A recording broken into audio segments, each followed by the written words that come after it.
Hello, good evening. ഇന്ന് ഞാൻ രാവിലെ മുതൽ ഡിസ്റ്റർബ്ഡ് ആണ് കേട്ടോ. Let me accept it. അപ്പോൾ ഡിസ്റ്റർബ്ഡ് ആകുമ്പോൾ ഞാൻ പോയിട്ട് കുറേ പൗഡറും കുറേ ലിപ്സ്റ്റിക്കൊക്കെ വാരി തേക്കും. അതെൻ്റെ ഒരു ശീലമാണ്. അതെന്താണെന്ന് വെച്ചാൽ എനിക്കറിയില്ല, എന്നോട് തന്നെ അല്ലെങ്കിൽ എനിക്ക് ദേഷ്യം തോന്നാതിരിക്കാനാണോ എന്തോ. ബിക്കോസ് ഇന്നലെ ഒരു വലിയ ദാരുണമായ ഒരു സംഭവം നടന്നു. അതായത് നമ്മൾ ഒരു അതിഥി തൊഴിലാളി എന്നൊക്കെ പറഞ്ഞ് നമ്മൾ ഓമന പേരിട്ട് വിളിക്കുന്ന ഈ മൈഗ്രന്റ് ലേബറേഴ്സ് ഉണ്ടല്ലോ, വർക്കേഴ്സ്, അവരിൽ ഒരാൾ എന്തോ ക്ലെൻഡസ്റ്റൈൻലി എന്ന് പറഞ്ഞാൽ തിരുട്ട് ആരോടും എന്താ പറയുക, ആരും കാണാതെ പോയി തൻ്റെ ഗേൾഫ്രണ്ടിനെ കാണാൻ പോയെന്നോ എന്തോ ഒരു കഥ. ഞാൻ ആ കഥയിലേക്കേ നോക്കിയില്ല. മോബ് ലിഞ്ച്ഡായി എന്നാണ് പറയണത്. കൂട്ടത്തല്ല്, ആളുകൾ പോയി തല്ലി ശരിയാക്കിയെന്ന് പറയണം. അപ്പോൾ അതിനെ പറ്റിയിട്ട് ഓരോരുത്തരും റിയാക്ഷൻസ് ഇടാൻ തുടങ്ങി. അപ്പോൾ റിയാക്ഷൻസ് ഇട്ട ഒരു ആളിലാണ് ഞാനും പോയിട്ട് കമൻറ്റ് ചെയ്തു. പഹയൻ മീഡിയ എന്ന് പറയും, നിങ്ങളൊക്കെ കണ്ടിട്ടുണ്ടാവും. വിനോദ് എന്ന് പറഞ്ഞിട്ടൊരു sir. Because is good. Okay, എല്ലാ കാര്യത്തിലും അദ്ദേഹത്തിൻ്റെ വീക്ഷണമുണ്ട്, ഒപ്പീനിയൻ ഉണ്ട്. That's good. എനിക്കതൊന്നും അദ്ദേഹം വീക്ഷണം പറഞ്ഞതിലൊന്നും അല്ല. അതിനകത്ത് അദ്ദേഹം പറഞ്ഞിരിക്കുന്നത് ക്യാപ്ഷൻ, അതാണ് എന്നെ ഇറിറ്റേറ്റ് ചെയ്തത്. വൃത്തികെട്ട മലയാളികൾ. ഞാനും റീൽസ് ചെയ്യാറുണ്ട്. ചില സമയങ്ങളിൽ മലയാളിയാണെന്ന് പറയുമ്പോൾ തല കുനിഞ്ഞു പോയിട്ടുണ്ടെന്ന് ഞാൻ റീൽസ് ചെയ്തിട്ടുണ്ട്. ഇല്ലയെന്ന് ഞാൻ പറയുന്നില്ല. പക്ഷെ എന്ന് കരുതി ചില വൃത്തികെട്ട മലയാളികൾ എന്ന് എഴുതുന്നത് ശരിയാണോ? നിങ്ങൾ എവിടെയെങ്കിലും വേറെ കണ്ടിട്ടുണ്ടോ? വൃത്തികെട്ട തമിഴ് മക്കൾ അല്ലെങ്കിൽ പൊള്ളാതെ തമിഴ് മക്കൾ എന്ന് തമിഴരെ എഴുതുവോ? അവരെഴുതില്ല. അവരുടെ ഫെല്ലോ ബീയിങ്സിനെ അവർ അത്രയും വലിച്ചു താഴെ ഇടൂല. ഈ വൃത്തികെട്ട മലയാളികൾ എന്ന് എഴുതാൻ കാണിക്കുന്ന ആ മെന്റാലിറ്റി ഉണ്ടല്ലോ, അത് തന്നെയായിരിക്കാം ഈ മോബ് ലിഞ്ചിങ് ആളുകളുടെ അടുത്തും. ശ്വാസം കിട്ടാതെ ഞാൻ പറയുന്നു, I don't know why I should get disturbed like this. എൻ്റെ മനസ്സങ്ങോട്ട് വല്ലാണ്ടായിപ്പോയി. എന്താണെന്നറിയോ, ഞാൻ ഇന്നലെ വൈകിട്ട് ഞാൻ ഇന്നലെ റീൽ ചെയ്തിരുന്നല്ലോ.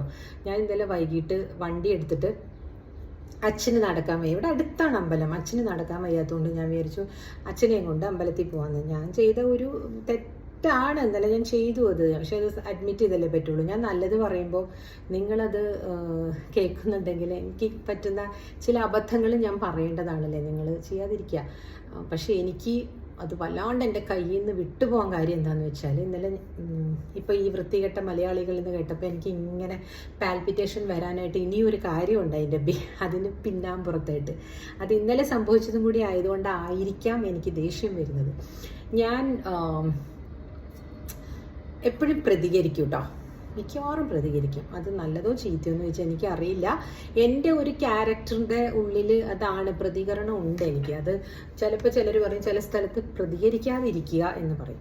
കാമായിട്ട് ചെയ്യേണ്ടടുത്ത് ഞാൻ കാമായിട്ട് ചെയ്യാറുണ്ട് കേട്ടോ. അങ്ങനെ എല്ലാ സ്ഥലങ്ങളിൽ നിന്ന് പറയാൻ പറ്റില്ല. പക്ഷെ അനീതി കണ്ട് പ്രതികരിക്കും. അത് ആർക്ക് എഗൻസ്റ്റ് ആയിട്ട് കണ്ടാലും ഞാൻ പ്രതികരിക്കും. എനിക്ക് എഗൻസ്റ്റ് ആയിട്ട് തന്നെ ആണെന്നില്ല. ഇന്നലെ ഞാൻ ഈ വണ്ടി എടുത്ത് ഇറങ്ങി. അച്ഛനും അവിടെ വരെ കൊണ്ടുപോകാം. എനിക്കും നടക്കാൻ ഭയങ്കര മടിയാണ് ഇവിടെ കേട്ടോ. ഞാൻ അബുദാബിയിൽ എത്ര വേണമെങ്കിലും പുറത്തേക്ക് നടക്കാൻ എനിക്കിഷ്ടമാണ്, നല്ല വെതറാണെങ്കിൽ. കാരണം അവിടെ അങ്ങനെ ഒരു ആൺ നോട്ടങ്ങളെ സഹിക്കേണ്ടതില്ല. ഇവിടെ നമ്മളുടെ തുറന്നു പറയട്ടെ, ഞാൻ ഇതിനു മുമ്പും പറഞ്ഞു, ആൺ നോട്ടങ്ങളെ സഹിക്കാൻ പറ്റാതായിട്ടുണ്ട്. അപ്പം ഞാൻ ഇവിടെ നിന്ന് ഇങ്ങനെ ഇറങ്ങുമ്പം എൻ്റെ വീടിൻ്റെ മുറ്റമാണെന്ന് ആലോചിക്കണം. അവിടെ നിന്ന് അച്ഛൻ അവിടെ ഗേറ്റ് അടയ്ക്കാൻ വേണ്ടി നിന്നു. ഞാൻ വണ്ടിയിലിരിക്കുന്നു, അമ്മ പുറകിലിരിക്കുന്നു. ഒരു കൂട്ടം ആളുകൾ, എന്ത് ഭാഷയെന്ന് പോലും എനിക്കറിയില്ല. ബംഗാളി കേട്ടാൽ എനിക്ക് മനസ്സിലാവും. വേറെ ഏതോ ഒരു ലാംഗ്വേജ് പോലെ തോന്നി എനിക്ക്. Something ബംഗാളിയുടെ crude ഇതറിയ, ഹിന്ദിയല്ല. അവർ എന്തൊക്കെയോ പറഞ്ഞിട്ട് ചിരിച്ചിട്ട് ഇങ്ങനെ നമ്മളെ നോക്കി ചിരിച്ചിട്ട് പോകും. Yes, it was disturbing for me. എന്താണെന്നറിയോ, അതൊരു ഈവ് ടീസിങ് ആയിരുന്നു. എൻ്റെ പ്രായവും ഇതൊന്നും അവർക്ക് എൻ്റെ മുഖത്ത് നോക്കിയാൽ മനസ്സിലാവില്ല. പിന്നെ അതുങ്ങൾ ഒരു 30കളിലുള്ള ആളുകളായിരിക്കണം. അവരുടെ പ്രായം എനിക്കും മനസ്സിലാവണില്ല.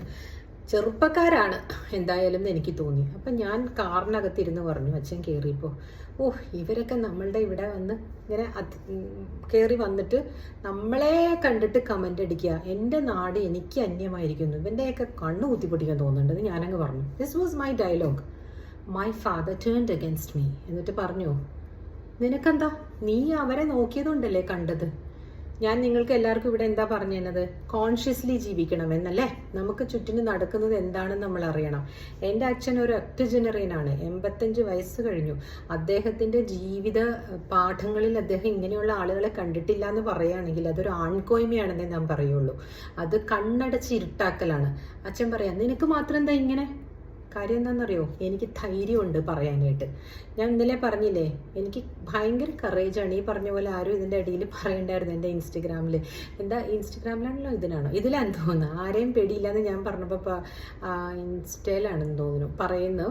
ഈ തേള് പിന്നെ അങ്ങനത്തെ സാധനങ്ങളില്ലേ, പാമ്പിനൊന്നും എനിക്ക് അല്ലെങ്കിലും, പക്ഷെ എനിക്ക് പേടിയില്ല കേട്ടോ. അവരെ ഉപദ്രവിച്ചാലേ അവരിതുള്ളൂ. തേളൊക്കെ പേടിയാണ്. തേളൊക്കെ എവിടെയാണ് പ്രത്യക്ഷപ്പെട്ട് വരാമെന്ന് പറയാൻ പറ്റില്ല. എസ്പെഷ്യലി ഞങ്ങളുടെ ഈ കാട് പോലത്തെ സ്ഥലമാണ്. അതിൻ്റെ ഉള്ളിൽ നിന്ന് എപ്പോഴാണ് പൊങ്ങി വരിക എന്ന് പറയാൻ പറ്റില്ല. അത് കാരണം തേളൊക്കെ പേടിയാണ്. അതിൻ്റെയൊക്കെ ഒരു കുത്തു കൊണ്ടു കഴിഞ്ഞിട്ടുണ്ടെങ്കിൽ നമ്മൾ പരലോകം പോകും ചിലപ്പോൾ. അതുകൊണ്ട് അതൊക്കെ പേടിയാണ്. അല്ലാതെ കണ്ട് മരണഭയം എന്ന് പറയുന്നത് ഇങ്ങനെ ഞാനിപ്പോൾ മരിച്ചു ദൈവം രാത്രി ഞാൻ ഉറങ്ങുമ്പോൾ അതൊന്നുമില്ല. ഇങ്ങനത്തെ ഈ ക്ഷുദ്രജീവികളെ ഒരു ഇത്തിരി ഭയം ഉണ്ടെന്നല്ലാതെ. പിന്നെ ദൈവത്തിന് പേടിക്കേണ്ട കാര്യം എന്താ? ദൈവം എൻ്റെ കൂട്ടുകാരനാണ്, എൻ്റെ ഫ്രണ്ടാണ്, എൻ്റെ സന്തത സഹചാരിയാണ്. അതുകൊണ്ട് അതൊരു പേടിയായിട്ടൊന്നും എനിക്ക് തോന്നിയിട്ടില്ല കേട്ടോ. അപ്പം ഞാനിങ്ങനെ അച്ഛൻ്റെ അടുത്തത് പറഞ്ഞപ്പോൾ അച്ഛന് ഇഷ്ടമായില്ലെന്ന് കുറച്ചിങ്ങനെ ഒന്ന് എഴുന്നേറ്റ് നിന്ന് പറഞ്ഞാൽ എനിക്ക് പുറത്ത് ഇത് കിട്ടുന്നില്ല. ചൂടടിക്കുന്നു, വേണ്ട ഇരിക്കാം. റെസ്റ്റ്ലെസ് ആണ്, സോറി കേട്ടോ. ഭയങ്കര റെസ്റ്റ്ലെസ് ആയിപ്പോയി. ഇങ്ങനത്തെ ചില കാര്യങ്ങളുണ്ട് കേട്ടോ എനിക്ക്. ഞാൻ മെഡിറ്റേഷനൊക്കെ ചെയ്യുന്നുണ്ട്, എല്ലാം ഉണ്ട്. പക്ഷെ പെട്ടെന്ന് ഇങ്ങനെയുള്ള കാര്യങ്ങളിൽ ആരെങ്കിലും തോണ്ടി വിട്ട് കഴിഞ്ഞാൽ പെട്ടെന്ന് അങ്ങോട്ട് എരിയേറും. അപ്പോൾ ഇതുകൊണ്ടാണ്. അപ്പം അച്ഛൻ ഇങ്ങനെ പറഞ്ഞപ്പോൾ അച്ഛനോട് ഞാൻ വല്ലാണ്ട് കയർത്തു. നമ്മൾ അച്ഛൻ എന്താ ഈ പറയണേ? ഒരു സുരക്ഷിതത്വം സ്ത്രീകൾക്ക് വേണ്ടേ? അച്ഛനെ അവർ നോക്കിയില്ലല്ലോ, എന്നെയല്ലേ അവർ നോക്കിയത്. അപ്പോൾ അച്ഛൻ പറയാം, ഞാൻ അവരെ നോക്കിയില്ല അതുകൊണ്ട് ഞാൻ കണ്ടില്ലെന്ന്. നോ, അതൊക്കെ ഒരുതരം മുട്ടാപ്പോക്കല്ലേ. ഇത്രയും പ്രായമുള്ള അച്ഛൻ എങ്ങനെ പറയാമോ? I was so sad. അത് കഴിഞ്ഞ് ഞാൻ അവിടെ കൊണ്ടുപോയി വിട്ടപ്പോൾ ഞാൻ ചോദിച്ചു, അച്ഛൻ വരുന്നോ? പറയണേ ഞാൻ നിൻ്റെ കാറിൽ കയറില്ലെന്ന്. എല്ലാ ആവശ്യമുണ്ടോ? എന്നെ വിഷമിപ്പിച്ചു. ഞാൻ തിരിച്ച് കാർ ഇവിടെ കൊണ്ടുവന്നിട്ട് കുറച്ച് നേരം കഴിഞ്ഞപ്പോൾ തന്നെ നടന്നു വരുന്നു അമ്മയും അച്ഛനും കൂടെ. അമ്മയ്ക്ക് അവിടെ ദീപാരാധനയ്ക്ക് നിൽക്കണം. ഞാൻ അമ്മ വരുന്നോ, ഞാൻ കൊണ്ടുപോയി ഇടാന്ന് പറഞ്ഞ് പിന്നെ അമ്മയെ കൊണ്ടുപോയിട്ട് എന്നിട്ടും ഇവിടെ ഇരുന്നിട്ട് എനിക്ക് എന്തൊക്കെയോ പറയുന്നത് എനിക്ക് മനസ്സിലായതുകൊണ്ട് ഞാൻ മോളിൽ പോയിരുന്നു. ഞാൻ പിന്നെ അച്ഛനെ ഇന്നലെ മിണ്ടിയില്ല. ഇന്ന് പിന്നെ നേരെയായി. പക്ഷെ സ്റ്റിൽ അച്ഛൻ ആറ്റിറ്റ്യൂഡ് മാറ്റിയിട്ടില്ല. ഞാനിന്ന് കാമായിട്ടിരുന്നപ്പോഴും ഞാൻ ചോദിച്ചു, അച്ഛാ എന്തിനാ അങ്ങനെ പറയണേ? ഞാൻ അച്ഛൻ്റെ മകളല്ലേ. ഒരു വീട്ടിൽ അച്ഛൻ എന്തായിരിക്കണം അവരൊന്ന് റിയാക്ട് ചെയ്യേണ്ടതെന്ന് ഞാൻ പറയാൻ പറ്റില്ല. പക്ഷെ എൻ്റെ മനസ്സിൽ എനിക്ക് വേണ്ടിയിരുന്നത് അതെ, ഇവര് വലിയൊരു ശല്യമായിട്ടുണ്ട് ഇപ്പോൾ ഇവിടെ എന്നാണ് ഞാൻ ഉദ്ദേശിച്ചത്. അച്ഛൻ പറയുന്നത്, അച്ഛൻ പറഞ്ഞത് ഇതായിരുന്നു. നിനക്കെന്താ, നിനക്ക് മാത്രം എന്താ ഇങ്ങനെ തോന്നുന്നത്? ആളുകൾ നിന്നെ നോക്കുകയാണെന്ന് തോന്നുന്നത് എന്താ? പണ്ടൊക്കെ അച്ഛൻ ഇനിയും എന്നെ ചീത്ത പറയുമായിരുന്നു. എന്നോട് എന്തൊക്കെയാ പറയായിരുന്നെന്നറിയോ? അതെ, എന്തിനാ ഇങ്ങനെ മോളെന്തിനാ ഇങ്ങനെ റിയാക്ട് ചെയ്യാൻ പോണത് മറ്റുള്ളവരുടെ അടുത്ത്? അതൊക്കെ ഒരു മോശമല്ലേ? എന്തുകൊണ്ടാണ് നിനക്ക് മാത്രം ഇങ്ങനെ റിയാക്ട് ചെയ്യുക? അങ്ങനെയൊക്കെ ചോദിച്ചിട്ടുണ്ട്. എന്നാൽ നീ വലിയ സുന്ദരിയാണെന്ന് വിചാരിച്ചിട്ടാണോ? അങ്ങനെയൊക്കെ എപ്പോഴും എന്നോട് ചോദിക്കുമായിരുന്നു കൂട്ടുകാരെ. അച്ഛനും ഇത് കേൾക്കും പക്ഷെ എൻ്റെ വിഷമം കൊണ്ട് ഞാൻ പറയുകയാണ്, അതിഥി തൊഴിലാളികൾ എന്ന് പറയണവരെ വലിയ അതിഥി ഒന്നും അല്ല. അവർ പണം ഉണ്ടാക്കാൻ വേണ്ടിയിട്ട് വന്നിരിക്കുകയാണ് ഇവിടെ. അവർ നമ്മളെ നോക്കി ഈവ്ടീസിങ് ചെയ്ത് കഴിഞ്ഞാൽ ചോദിച്ചുകൂടെ എന്ന് ചോദിച്ചാൽ നമുക്ക് പേടിയാണ്. മനസ്സിലായില്ലേ? എനിക്ക് പേടിയായി. ഈ പറഞ്ഞില്ലേ, ഞാൻ നേരത്തെ പറഞ്ഞില്ലേ, ധൈര്യവതിയായ ഞാൻ അവരോട് എന്തുകൊണ്ടാണ് ഏറ്റുമുട്ടാൻ പോവാത്തത്? ബിക്കോസ് അവർ നമ്മുടെ നാട്ടുകാരല്ല. നമ്മുടെ നാട്ടുകാരെ അങ്ങനെ ചെയ്തെങ്കിൽ ഉറപ്പായിട്ട് അവരോട് ഞാൻ ചോദിക്കും, എന്താ സുഹൃത്തെ എന്നെ അറിയോ എന്നെങ്കിലും ഞാൻ ചോദിക്കും. മനസ്സിലായോ? എന്നെ അറിയാത്തതുകൊണ്ട് കുഴപ്പമില്ല, എന്നെ അറിയില്ലല്ലോ. അതുകൊണ്ട് പിന്നെ എന്തിനാ എന്നെ ഇങ്ങനെ നോക്കുന്നത് തറപ്പിച്ച്? ഞാൻ എയർപോർട്ടിലൊക്കെ അങ്ങനെ ചോദിച്ചിട്ടുണ്ട്. അങ്ങനെ ഇങ്ങനെ നോക്കിക്കൊണ്ടിരിക്കുമ്പോൾ ഡു യു നോ മീ ഞാൻ ചോദിച്ചിട്ടുണ്ട്. അപ്പോൾ പെട്ടെന്നാണ് അയാൾ കോൺഷ്യസ് ആയിട്ട് മാറ്റുന്നത്. നിങ്ങൾ സ്ത്രീകൾ ഇങ്ങനെ പുരുഷന്മാരെ സ്റ്റെയർ ചെയ്യാറുണ്ടോ? നമ്മൾ ചെയ്യില്ല, അത് നമ്മളുടെ ഇൻസ്റ്റിങ്ക്റ്റ് അല്ല. ഇപ്പോൾ ഈ പുരുഷന്മാർ കേൾക്കുന്നവർ ദേഷ്യപ്പെടല്ലേ കേട്ടോ. നിങ്ങൾ എന്ത് ചെയ്യണമെന്ന് വെച്ചാൽ, അങ്ങനെ നിങ്ങൾക്ക് അങ്ങനെ അറിയാതെ കണ്ട് നോക്കിയിട്ടുണ്ടെങ്കിൽ അവരെ ഇങ്ങനെ തറപ്പിച്ച് ഇങ്ങനെ അവർക്ക് അലോസരം ഉണ്ടാകുന്ന രീതിയിൽ നോക്കാതിരിക്കുക. ഒരു 2-3 സെക്കൻഡ് കൂടുതൽ സ്ത്രീകളെ നോക്കാതിരിക്കുക. എന്തിനാ അങ്ങനെ ചെയ്യുന്നത്? അപ്പം അവർ പറയും ഈ ഡ്രസ്സ് ചെയ്തൊക്കെ വന്നിരിക്കണമെന്ന്. അയ്യോ, പുരുഷന്മാരെ കാണിക്കാനല്ല സ്ത്രീകൾ ഡ്രസ്സ് ചെയ്തിരിക്കുന്നത്. ഇതേ ഇപ്പം ഞാൻ പല രീതിയിൽ ഇതിനകത്ത് വന്നിരിക്കും. എനിക്ക് എൻ്റെ സ്വന്തം എന്താ പറയുക, ഒരു മനസ്സംതൃപ്തിക്ക് വേണ്ടിയിട്ടാണ്. നിങ്ങൾ ഷർട്ട് പാൻറ്റൊക്കെ ഇടുന്നത് പെൺകുട്ടികളെ കാണിക്കാനാണോ? അല്ലല്ലോ, നമ്മുടെ ഓൺ പേഴ്സണാലിറ്റി ബൂസ്റ്റിന് വേണ്ടിയിട്ടല്ലേ നമ്മൾ ഡ്രസ്സ് ചെയ്യുന്നത്. അപ്പോൾ അത് വിടും. അപ്പോൾ ഇന്നലെ ഇത് രണ്ടും കൂടി ആയി കഴിഞ്ഞപ്പോൾ ഇന്ന് ഈ പഹയൻ മീഡിയയിൽ വിനോദ് നാരായണൻ എന്ന് പറഞ്ഞ sir, he sitting in America, അവിടെ ഇരുന്നിട്ട് പുള്ളി ഒരു പാസീവ് കമൻറ്റ് എഴുതുകയാണ് ഇങ്ങനെ. അതിൻ്റെ അടിയിൽ വന്നിട്ട് ആ മോബ് ലിഞ്ചിങ്ങിനെ പറ്റിയിട്ടുള്ള വീഡിയോ വന്നപ്പോൾ അതിൻ്റെ താഴെ ആളുകൾ പറയുന്ന കമൻറ്റ് അവന് നന്നായിട്ടുണ്ട്, നല്ല വേണം, അങ്ങനെ വല്ലതും ആയിരിക്കും. ഞാനത് വായിക്കാനേ പോയില്ല കേട്ടോ. But what hurt me is that ഞാൻ അതിൽ പറഞ്ഞു, സർ എൻ്റെ വീടിൻ്റെ ഉമ്മറത്ത് എനിക്ക് സുരക്ഷിതത്വമില്ല ആസ് എ ലേഡി, ഈ തൊഴിലാളികൾ ഇവിടെ വന്നിട്ട് ചെയ്യുന്ന അട്രോസിറ്റീസ് കാരണം. അപ്പോൾ അങ്ങനെയുള്ള ഞാൻ ഇപ്പോൾ ഇയാളെ എന്നെ കണ്ട ഞാനും ആ വഴിക്ക് പോകണേ ഒന്ന് കൊടുത്തിട്ട് പോകുമായിരിക്കും. ബിക്കോസ് എൻ്റെ ഫ്രസ്ട്രേഷനാണത്. അദ്ദേഹം പറയാ, നിങ്ങൾ ഇവിടെ ഇരിക്കുന്ന ആൾക്കാർക്കെല്ലാം പുറത്തു പോയി ജോലി ചെയ്യാൻ പറ്റാത്തത് കൊണ്ടുള്ള ഫ്രസ്ട്രേഷൻ കൊണ്ടാണ് ആ പയ്യനെ അടിച്ചു കൊന്നതെന്ന്. ഇതിനൊരു മര്യാദയില്ലേ ഇങ്ങനെ പറയുന്നതിന്? പറയാൻ പാടുണ്ടോ അങ്ങനെ? ബിക്കോസ് അവിടെ നിന്ന് അവരുടെ നാട്ടിൽ ഒരു ഗതിയില്ല പരഗതിയില്ലാതെ പണി കിട്ടാതെ ഇരിക്കുമ്പോൾ ഇവിടെ വരുന്നതാണ് അല്ലേ? എനിക്ക് അങ്ങനെയാണ് തോന്നിയത്. അപ്പോൾ നമ്മളിവിടെ കുറച്ച് ഭൂവുടമകളായിട്ടുള്ള അല്ലെങ്കിൽ എന്തെങ്കിലും ചെറിയ പണികളൊക്കെ ചെയ്ത് ജീവിക്കുന്ന നാട്ടുകാർ ഇവിടെ തന്നെ കൂടും. പിന്നെ എല്ലാവർക്കും അമേരിക്കയിലും ലണ്ടനിലും ഒക്കെ പോകാൻ പറ്റുമോ? ഇല്ല. കാരണം ഇപ്പോൾ എന്നാൽ ഒരു കാര്യം ഞാൻ പറയാം, 40% ആളുകളും അവരുടെ ഇപ്പോൾ ഒരു എന്ത് വർക്കറാണെന്ന് ഞാൻ പറയണം, ഒരു ഡ്രൈവർ, KSRTCയിലെ ഡ്രൈവർ, അദ്ദേഹത്തിൻ്റെ മകൻ പഠിക്കുന്നത് ജർമ്മനിയിലാണ്. കാരണം അവർക്കുള്ള സ്വത്ത് കൊണ്ടുപോകാനും കോപ്പറേറ്റീവ് ബാങ്കിലൊക്കെ വെച്ചിട്ട് ജർമ്മനിയിൽ പഠിപ്പിക്കാൻ വിട്ടു. അപ്പോൾ ഈ ഡ്രൈവറിൻ്റെ ആ ഒരു തലമുറ ഇനി അടുത്ത ജർമ്മൻ പഠിപ്പിക്കാനോ അല്ലെങ്കിൽ അവിടെ താമസിക്കുകയൊക്കെ ചെയ്യും അല്ലേ?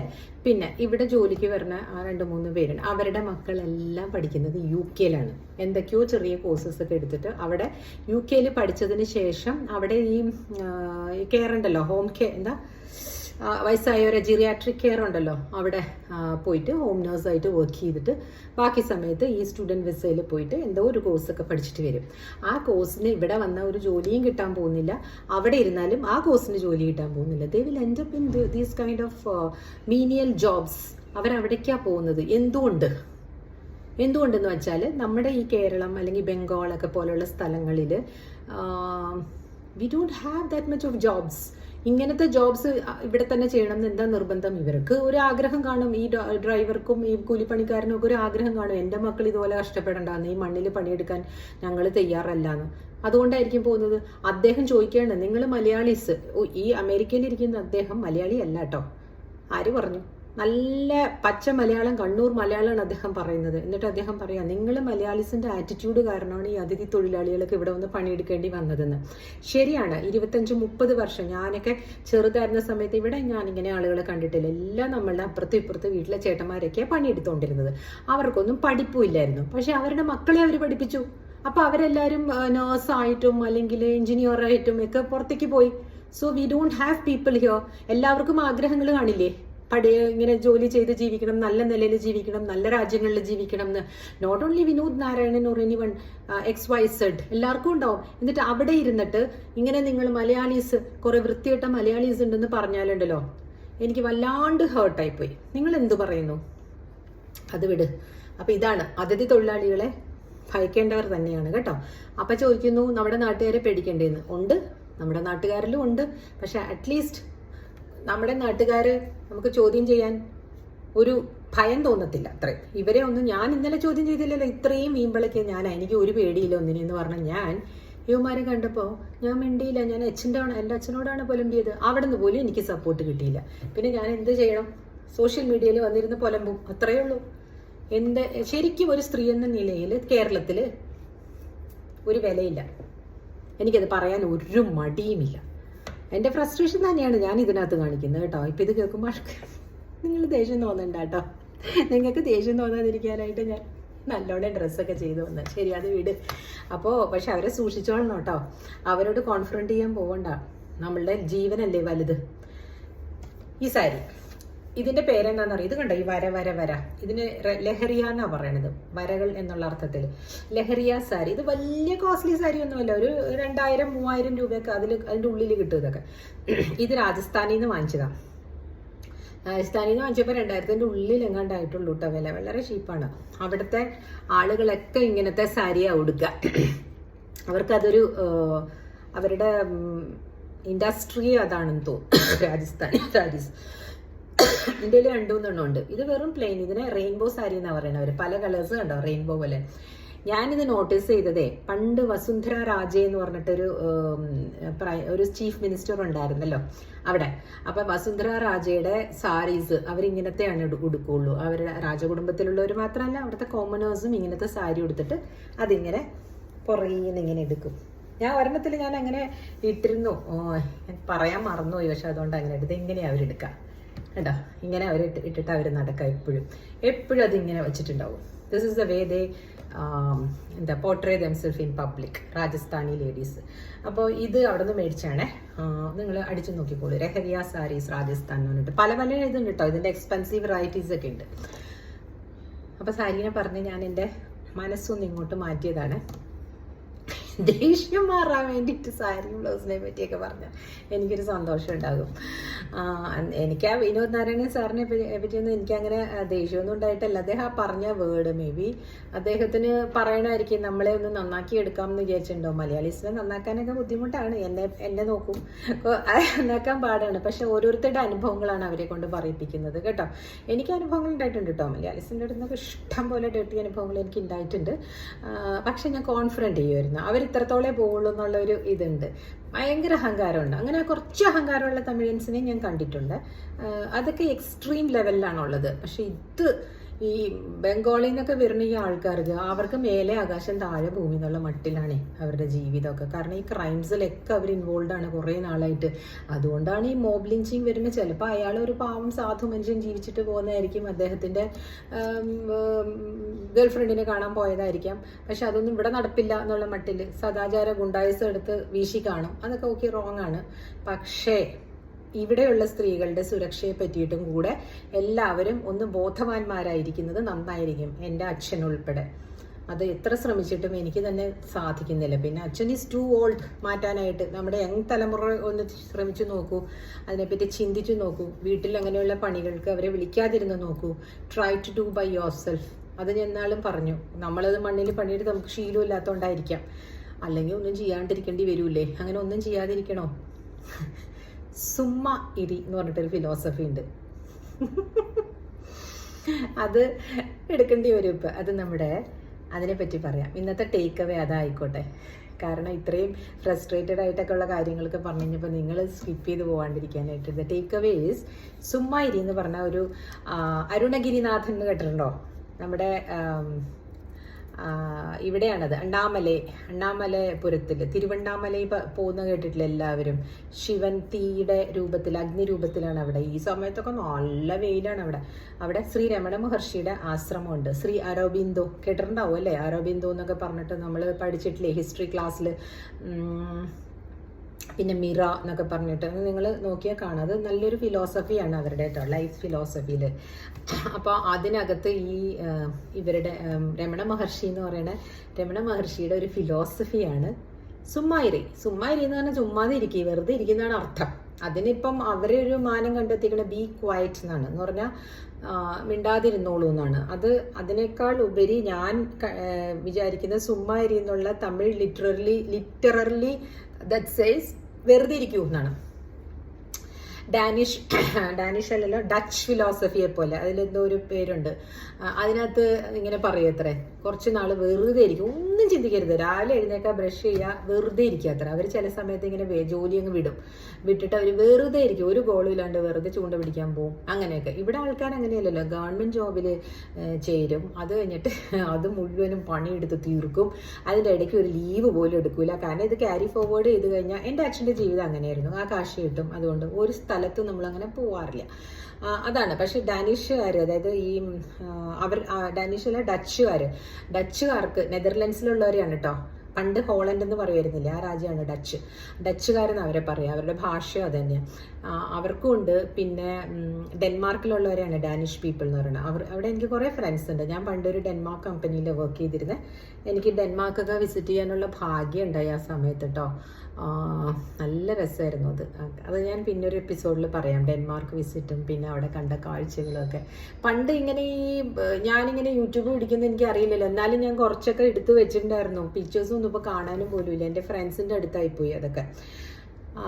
എന്താ പറഞ്ഞു സുമ്മാരി എന്ന് പറഞ്ഞ പോലെ ഒരു കുറച്ച് നാൾ ഇതിലൊന്നും കേൾക്കാതെ കണ്ണടച്ച്, അല്ലെങ്കിൽ മെഡിറ്റേറ്റ് ചെയ്യാൻ പോലും പാടില്ല എന്ന് പറയണേ സുമ്മാരി എന്ന് പറയുന്നത്. ബിക്കോസ് അവർ mind will be doing something, പ്രവർത്തിച്ചുകൊണ്ടേയിരിക്കും. മെഡിറ്റേറ്റ് ചെയ്യാൻ വെറുതെ ഒന്നും ചിന്തിക്കാതിരിക്കുക. വിശക്കുമ്പോൾ മാത്രം ആ വിശപ്പിനെ പറ്റി ചിന്തിച്ച് പോയി ഭക്ഷണം കഴിക്കുക. അല്ലാതെ രാവിലെ എണീക്കുമ്പോൾ തന്നെ ഇഡ്ഡലി സാമ്പാർ കഴിച്ചാൽ ഉടനെ തന്നെ ലഞ്ചിന് എന്താ എന്ന് വിചാരിക്കരുത്. അങ്ങനെ വിചാരിച്ചുകൊണ്ടിരുന്ന സുമ്മായിരിക്കുന്ന പോലെ അല്ലല്ലോ അത്. അപ്പം സുമ്മായിരി എന്ന് പറഞ്ഞ പോലെ ഈ പറഞ്ഞ കാര്യങ്ങളിലൊക്കെ കിടന്ന് ഇങ്ങനെ വിറയ്ക്കാതെ ഞാനും ചുമ്മാ ഇരിക്കണം. അപ്പോൾ നിങ്ങൾ എന്നെ കേട്ടിട്ട് ഇനി വിറയ്ക്കൊന്നും വേണ്ട. പക്ഷെ ലിവ് കോൺഷ്യസ്ലി കേട്ടോ.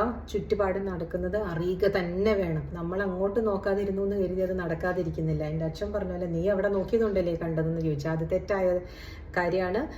അച്ഛൻ പറഞ്ഞത് എത്ര പ്രായമുള്ളതാണെങ്കിലും അവിടെ നോക്കിയത് കൊണ്ടാണ് എനിക്ക് മനസ്സിലായത് ഡേഞ്ചർ ഈസ് എറൗണ്ട് എന്ന്. അപ്പം നിങ്ങൾ എന്തു പറയുന്നു? ഒന്ന് കമൻറ്റ് ചെയ്യാവോ? ഞാൻ ചെയ്തത് തെറ്റായിപ്പോയോ? അച്ഛനോട് അങ്ങനെ പറഞ്ഞത്. അച്ഛന് പ്രായമുള്ളതായതുകൊണ്ട് വിട്ടുകള എന്നെൻ്റെ ഫ്രണ്ട്സൊക്കെ പറയുന്നുണ്ട്. അത് കറക്റ്റ്. പക്ഷേ എൻ്റെ റിയാക്ഷൻ എന്ന് പറഞ്ഞത് എൻ്റെ അച്ഛനായതുകൊണ്ട് എനിക്ക് പറയാൻ പറ്റി. വേറെ മൂന്നാമതൊരാളാണ് എനിക്ക് പറയാൻ പറ്റില്ലല്ലോ. അപ്പോൾ നിങ്ങൾ കേൾക്കുന്നവർ ഇങ്ങനെ റിയാക്ട് ചെയ്യാമോ? ഒരു സ്ത്രീ പറയണത് നോക്കൂ എന്തല്ലേ ഇവരൊക്കെ എങ്ങനെയെന്ന് ചോദിക്കുമ്പോൾ നിങ്ങൾ അവരോട് എംപതൈസ് ആണോ ചെയ്യേണ്ടത്? അത് നിങ്ങളത് വിട്ടുകള, അങ്ങോട്ട് നോക്കണ്ട എന്ന് പറയുകയാണോ വേണ്ടത്? നിങ്ങളുടെ വീട്ടിലിരിക്കുന്നവരെ, പുരുഷന്മാരെ, ആൺമക്കളെ, സഹോദരന്മാരെ, നിങ്ങളുടെ മനസ്സിലുള്ള ഈ നൊമ്പരങ്ങൾ പറയുന്നതിൽ തെറ്റില്ല. ആൺനോട്ടങ്ങൾ മിതപ്പെടുത്താൻ അവരും ശ്രമിക്കും. അവരും അപ്പോൾ എൻ്റെ വീട്ടിലിരിക്കുന്ന എൻ്റെ ഭാര്യയ്ക്ക്, അല്ലെങ്കിൽ എൻ്റെ സിസ്റ്ററിന്, അല്ലെങ്കിൽ എൻ്റെ അനുജത്തിക്ക്, അല്ലെങ്കിൽ എൻ്റെ അനിയൻ്റെ ഭാര്യയ്ക്ക്, അവർക്കൊക്കെ ഉണ്ടാകുന്ന ഈ റോഡിൽ ഉണ്ടാകുന്ന ഈ അനുഭവങ്ങൾ ഓർത്തിട്ട് അവരെ സ്വന്തം തിരുത്തും. നമ്മൾ അങ്ങനെ ആകാൻ പാടില്ല എന്ന് ഇല്ലേ? പുരുഷന്മാർ കേൾക്കുന്നുണ്ടാവും എൻ്റെ കുറച്ച് പേരെങ്കിലും. അവർക്ക് ഇഷ്ടപ്പെടും ഞാൻ പറയുന്നത് അല്ലേ? അവർ ശരിയല്ലേ? കോൺഷ്യസ്ലി ചിന്തിക്കുമ്പോൾ ഞാൻ പറയുന്നത് ശരിയല്ലേ? അല്ലേ? ഇതിനു മുമ്പ് ഞാൻ പറഞ്ഞു റെസ്പെക്ട് വുമൺഹുഡ്. ഒരു സ്ത്രീയെ ബഹുമാനിക്കാൻ പഠിക്കൂ. നമ്മുടെ രാജ്യം മുഴുവനും നന്നാവും. നമ്മുടെ വീട്ടിലുള്ള ആൺമക്കളെ പഠിപ്പിച്ച് വിട്ടുകഴിഞ്ഞാൽ നമ്മുടെ വീട്ടിലെ പെൺമക്കൾ സുരക്ഷിതരാണ്. അപ്പുറത്തെ വീട്ടിലെ പെൺകുട്ടിനെയും നിന്റെ അനുജത്തി പോലെ തന്നെ സുരക്ഷിതമായിട്ടാണ് നോക്കേണ്ടതെന്ന് പഠിപ്പിച്ചു കൊടുക്കണം. അല്ലാതെ അവളെ കയറി പ്രേമിക്കാനല്ല പഠിപ്പിക്കും. അങ്ങനെ ഉണ്ടാകുന്നുണ്ട്. ബിക്കോസ് നമ്മുടെ ബയോളജി ഇസ് ലൈക്ക് ദാറ്റ്. അതിന് നമുക്ക് തെറ്റു പറയാൻ പറ്റില്ല. അല്ല, ഞാൻ പറയുന്ന ബഹുമാനിക്കാൻ പഠിക്കൂ. സ്നേഹിക്കുക, പ്രേമിക്കുക എന്നുള്ളതൊക്കെ അതൊരു വശത്ത് കിടക്കും. ദാറ്റ് ഇസ് ബയോളജി, കെമിസ്ട്രി ഒക്കെ വർക്ക്ഔട്ട് ആവുന്നത്. അതൊന്നും നമുക്ക് തടയാൻ പറ്റില്ല അല്ലേ? അപ്പോൾ ഇന്നത്തെ ടേക്ക് അവേ, ലിവ് കോൺഷ്യസ്ലി. അതിഥി തൊഴിലാളികൾ എല്ലാവരും അങ്ങനെയാണെന്നല്ല ഞാൻ പറഞ്ഞത്. അവരും മനുഷ്യരാണ്. പക്ഷെ റിയാക്ഷൻ എന്തുകൊണ്ടാണ് നമുക്ക് ഇങ്ങനെ ചെയ്യേണ്ടി വന്നതെന്ന് വെച്ചാൽ അവര് കോൺഷ്യസ്ലി നമ്മളോട് ബിഹേവ് ചെയ്യാത്തത് കൊണ്ടാണ്. ഒട്ടകത്തിന് ഇടം കൊടുത്ത പോലെ ആകുന്നു മലയാളിയുടെ അവസ്ഥ. അപ്പോൾ ഞാൻ പോട്ടെ. എൻ്റെ പാൽപിറ്റേഷന് കുറച്ച് വെള്ളമൊക്കെ കുടിച്ച് സുമ്മാ ഇരുന്നിട്ട് വരാം. സുമ്മാ ഇരി, ഓക്കെ? അത് കുറച്ച് നേരം ഒന്ന് പ്രാക്ടീസ് ചെയ്തോളൂ. അപ്പോൾ കേൾക്കുന്നവർ, പാസീവായിട്ട് കേൾക്കുന്നവർ, പ്ലീസ് സബ്സ്ക്രൈബ്. Thank you.